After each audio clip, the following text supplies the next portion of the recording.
Hello friends, मैं अजय चौहान आपका स्वागत करता हूं अपने यूट्यूब चैनल शिखर एकेडमी पर।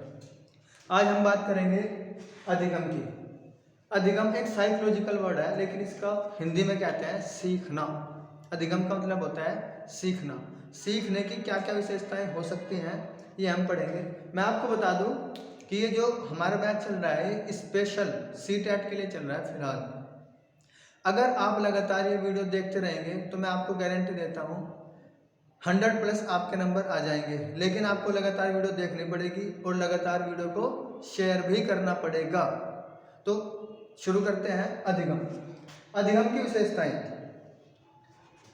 सबसे पहली बात है कि अधिगम क्या है, एक सामाजिक प्रक्रिया है और ये बेस्ट है। अगर आपसे क्वेश्चन पूछा गया अधिगम कैसी प्रक्रिया है तो आप आंसर लगाएंगे अधिगम सामाजिक प्रक्रिया है। अब कैसे ये सामाजिक प्रक्रिया है ये बहुत ध्यान से समझिएगा। हम अपने घर में रहते हैं, अपने स्कूल में रहते हैं, मार्केट में रहते हैं, खेत में रहते हैं, हम कहीं भी रहते हैं, समाज हर जगह मौजूद होता है और जहाँ भी हम रहते हैं वहाँ से हम हमेशा सीखते हैं। हम कहीं भी रहे हम हमेशा अधिगम करेंगे और समाज की उपस्थिति हर जगह आपको मिलेगी। इसीलिए कहा गया कि अधिगम कैसी प्रक्रिया है, सामाजिक प्रक्रिया है। नेक्स्ट, अधिगम रचनात्मक है। रचनात्मक मतलब क्रिएटिव। जब आप अधिगम यानी कि सीखते हैं तो हमेशा कुछ नई क्रिएशन हमारे दिमाग में होती रहती है, इसलिए अधिगम क्या है, रचनात्मक। अधिगम अनुकूलन है।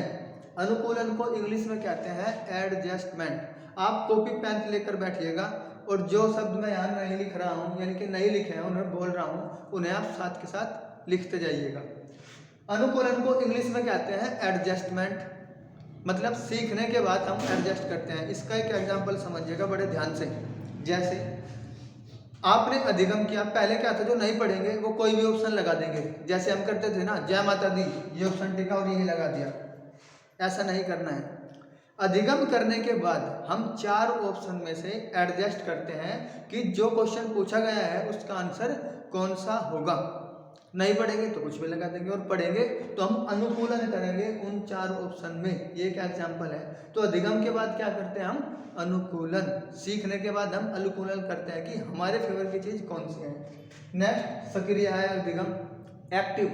जब आप कुछ भी सीखेंगे आप तभी सीख सकते हैं जब आप एक्टिव हो, जब आप सक्रिय हो। मतलब इसका एक एग्जाम्पल समझिए। एक बच्चा कक्षा में बैठा हुआ है, उस बच्चे को एक्टिव हम कब कहेंगे, जब उसका कंसंट्रेशन शिक्षक की बातों पर, जो शिक्षक सिखा रहे हैं उस पर होगा। अगर उस पर है तो वो एक्टिव है और नहीं है तो वो एक्टिव नहीं है, वो कुछ नहीं सीख पाएगा। मतलब जब आप कुछ चीज़ें सीख रहे होते हैं और आप सीख जाते हैं, इसका मतलब क्या है, उस जगह आप क्या है, सक्रिय यानी कि एक्टिव।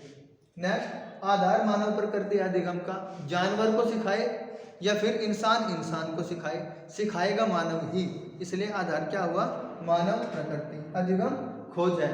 अधिगम करने के बाद हम बहुत सारी नई चीज़ों को खोज लेते हैं, यानी कि नेक्स्ट स्टेप। इसको एक एग्जांपल से समझो। पहले साइकिल बनी, अब साइकिल खोज ली गई है, फिर ये साइकिल बनानी सीख ली है, अब उसमें मोटर भी रख दिया, यानी कि पहले साइकिल अधिगम, साइकिल का अधिगम किया, उसके बाद बाइक को बना लिया तो बाइक का अधिगम किया, फिर 3 व्हीलर, फिर 4 व्हीलर। यानी कि अगला स्टेप जो होता है अधिगम का क्या होता है, खोज, नई चीजें खोज लेते हैं।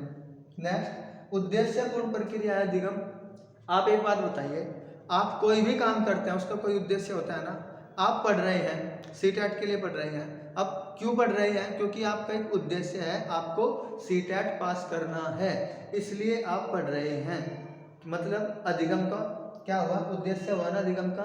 तो अधिगम क्या है, उद्देश्यपूर्ण प्रक्रिया है और अधिगम एक विवेकपूर्ण प्रक्रिया है। अधिगम विवेकपूर्ण मतलब आप कुछ भी सीखेंगे आप बुद्धि से सीखेंगे, अपनी बुद्धि को ही विवेक कहा जाता है।